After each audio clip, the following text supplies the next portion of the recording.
It's a conspiracy theory based on no evidence. Conspiracies happen, don't they, Mr. Stone? They do, but in this case, it's a fantasy Can you on ask your a part. question that's You're relevant delusional. to your You're lawsuit? deeply delusional. No discussion of upper class billionaires would be complete without the Rothschilds, a family dynasty synonymous with wealth. But what is the true extent of this wealth? Just how powerful is this relatively secretive family? With various theories circulating on the internet, can we reach a rational consensus? Before we begin, I want to touch on 2 points. First of all, there are many videos online about the Rothschilds, many of which are blue pill clickbait for the gullible folks who actually believe the Forbes list is accurate. Let's change that and let's add a red pill on the topic of the Rothschilds or the Rothschilds. Secondly, for the inevitable Wikipedia context box that YouTube will park in this video, I say... They invited you to speak.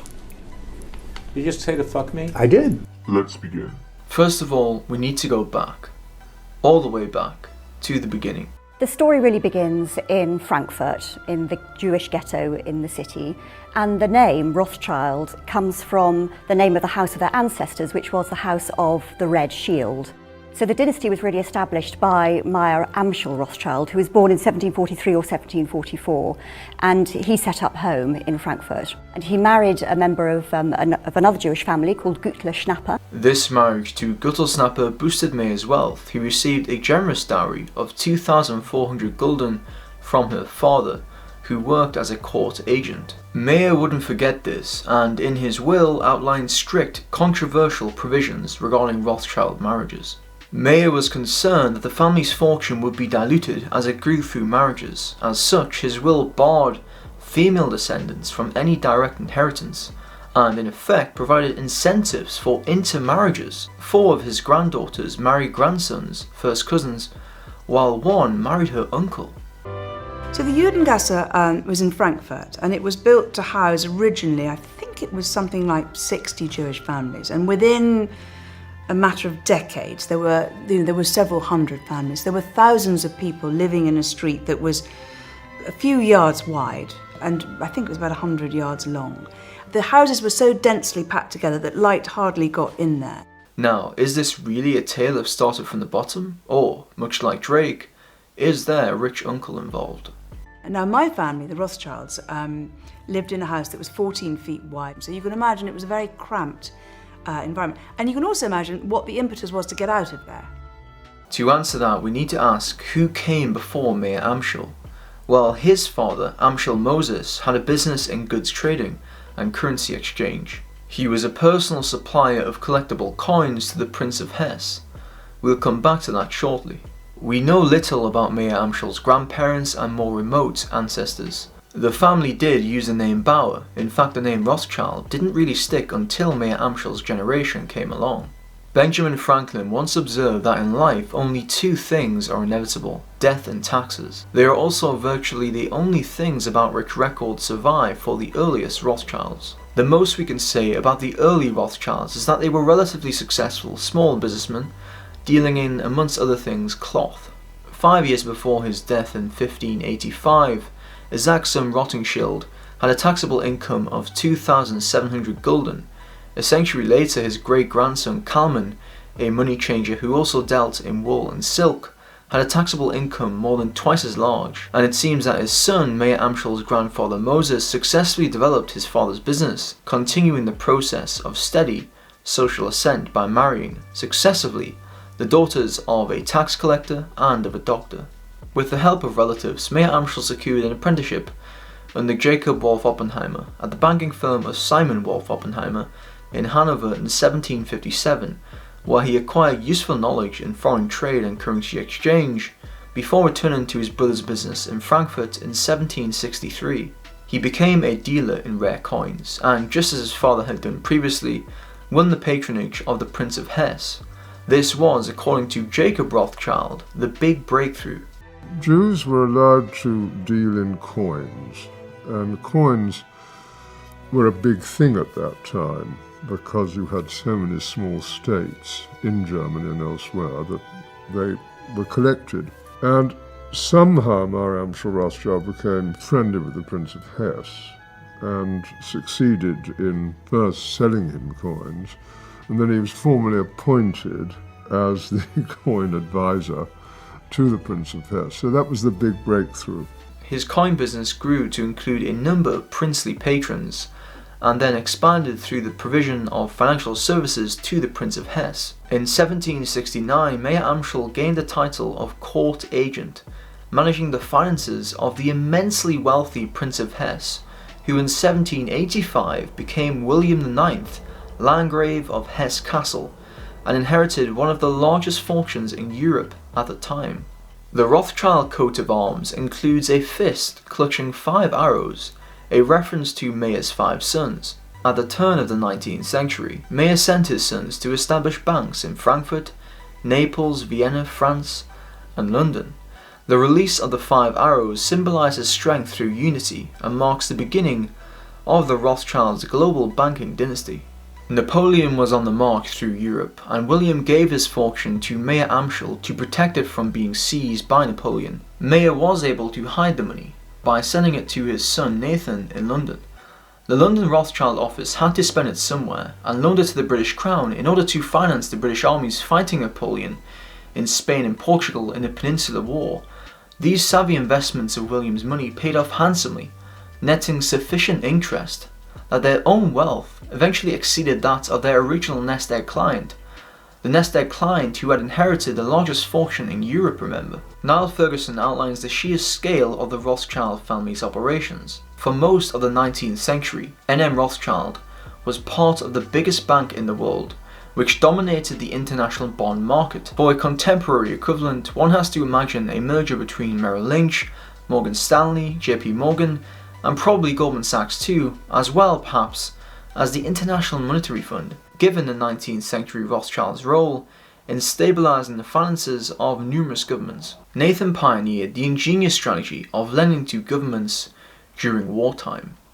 This tactic, used when Nathan funded Wellington's army in 1814, is the primary cause of the explosion in the family's wealth during what proved to be 150 years of nearly chronic warfare.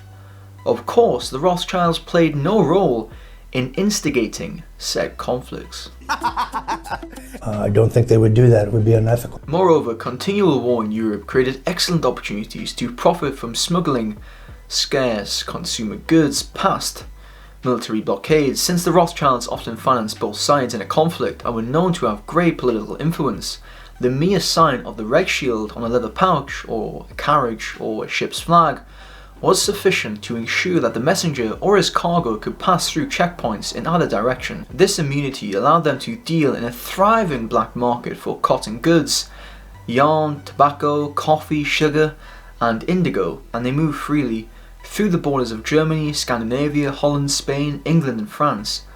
This government protection was one of those indirect benefits that generated commercial profits. Of course, they were also getting interest on the underlying government loans. Even the friendliest of biographers admit that, for more than 2 centuries, the House of Rothschild profited handsomely from wars and economic collapses, the very occasions on which others sustained the greatest losses. The Rothschilds tend to keep out of the limelight. One of the family's grand dames said you should only appear in the newspapers on 3 occasions: hatch, aka birth, match, aka marriage, and dispatch, aka death. Therefore, this makes the odd flamboyant Rothschild stand out even more. One that springs to mind is Nat Rothschild, Jacob Rothschild's son, and ex-Bowling Club member, who in 2016 married former Page 3 model Loretta Basie. According to Forbes, Nat's net worth was $1 billion in 2012, but he lost his official billionaire status the next year. However, according to an article in The Observer in 2000, Nat's actual inheritance is hidden in a series of trusts in Switzerland and is rumoured to be worth £40 billion, i.e. $60 billion. Alan Dershowitz, who once defended Jeffrey Epstein in court, writes, "My wife and I were introduced to Ghislaine Maxwell by Sir Evelyn and Lady Lynn de Rothschild." Alan Dershowitz, thank you very much for joining us tonight. You met Ghislaine Maxwell dozens of times. Did you witness any of the sort of depraved behaviour, such as what is being alleged? No, of course not. I was introduced to her by the Lord Evelyn and the Lady Rothschild. I met her several times, not dozens, several times in the presence of very prominent people, Hillary Clinton and Bill Clinton. Evelyn de Rothschild and his wife Lynn were introduced by none other than Henry Kissinger at the 1998 Bilderberg Group conference in Scotland. They married 2 years later and were invited by the Clintons to spend their honeymoon at the White House. I have an idea. Let's type Rothschild into the WikiLeaks Hillary Clinton email archive. Nice. 69 results. Let's check out the intercourse between Hillary and Lynn. How about this one? Info for you on the 25th of September 2010. In that email chain, we have the following message from Hillary to Lynn. Lynn, I was trying to reach you to tell you and Teddy that I asked Tony Blair to go to Israel as part of our full court press on keeping the Middle East negotiations going. He told me that he had a commitment in Aspen with you two in the conference, but after we talked, he decided to go and ask me to tell you. He is very sorry, obviously, but I'm grateful that he accepted my request. I hope you all understand and give him a rain check. Let me know what penance I owe you, and please explain to Teddy. As ever, H. We come to the kicker. What is the true extent of the Rothschilds' wealth? Of course, it is impossible to pin down an exact number because of the level of diversification of their wealth and the secrecy with which the offshore infrastructure operates. After all, we know what happens to those that try to expose this shady world. Worryingly, Panama is only one of more than 90 financial secrecy jurisdictions around the world today, compared with just a dozen or so in the early 1970s. Together, as of 2015, they hold at least 24 trillion to 36 trillion in anonymous private financial wealth. Of course, none of this offshore wealth belongs to the Rothschilds. In 2003, the Sunday Times identified Jacob Rothschild as the secret holder of a large stake in Yukos that was previously controlled by Mikhail Khodorkovsky, the oil company's chairman. The size of the stake? £8 billion. In 2003, the pound-dollar exchange rate was 1.63, therefore the dollar value of the stake was around $13 billion. In 2017, Jacob's net worth was pegged at under $1 billion. No comment. Let's have a look at an article in the Financial Times from 2010. It details how Parasol Liens managed at the time $38.5 billion of assets, with the Rothschild family owning 60% of the capital. According to the Forbes list, the richest individual Rothschild is Benjamin de Rothschild, from the French branch of the family, with a net worth of $1.5 billion. This is despite the fact that Benjamin presides over the Edmond de Rothschild Group, which manages over $175 billion in assets. In August 2019, de Rothschild's family bought out the group's public shareholders, as we can see in this official press release. But yes, of course Benjamin, supposedly the richest Rothschild, is worth 2/3 of Donald Trump. Speaking of Donald Trump, Trump at one time owned a quarter of Atlantic City's casino markets. However, Trump was heavily in debt, and he started missing bond payments on his and Atlantic City's largest casino, the Taj Mahal, in 1990. Wilbur Ross, then an investment banker working for, you guessed it, Rothschild Inc., helped bondholders negotiate with Trump, whose finances were unraveling. The final deal reduced Trump's ownership stake in the Taj, but left him in charge, and bondholders weren't happy when Ross presented the plan. Why did we make a deal with him? One bondholder asked. Ross insisted that Trump was worth saving. The Trump name is still very much an asset, he said. In 2017, Ross became Secretary of Commerce. Remember folks, presidents are selected, not elected. So it's possibly the most famous letter in modern Jewish history, and it begins with 3 words: Dear Lord Rothschild. Why was it that this letter was sent by the Foreign Secretary to your great uncle Walter? It's an interesting question because he was really interested in ornithology, although he became interested in Zionism. I think the reason was this, that it was primarily a movement from Eastern Europe, but they didn't clarify who was in charge of that movement. And in addition, it was after all in Great Britain. So they felt that the Rothschild family should be the one to whom it was addressed. And Walter was Lord Rothschild, and he was a Zionist. To close, I want to emphasize a very important point. If we aspire to live in a meritocracy, or as Ray Dalio puts it, an idea meritocracy, whereby the best ideas rise to the top, regardless of who's offended by said ideas, then we must have free speech. It is essential for this function. On one side, you have people who believe the official narrative for everything. They believe the official story for everything. On the other side, you have people who are, for example, anti-Semitic, and they blame a certain group of people for society's problems and blame a certain group of people for all of their own problems and don't take any personal responsibility for their own problems. We need a rational discussion about these types of issues. Now, if you collate the Rothschilds' wealth in terms of offshore interests, in terms of the assets they own, does it run into the trillions?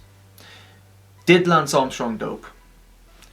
Now, on the rumour that the Rothschilds own the Federal Reserve and the Bank of England... We're not discussing that, and you know it. They don't want to say that they were not wise enough. It's easy to say it's not our fault. It's the Russians. They intervened. They interfered. It's like anti-Semitism. The Jews are to blame. You're an idiot because the Jews are to blame, right? And you know what such moods lead to? They will not end up in nothing good.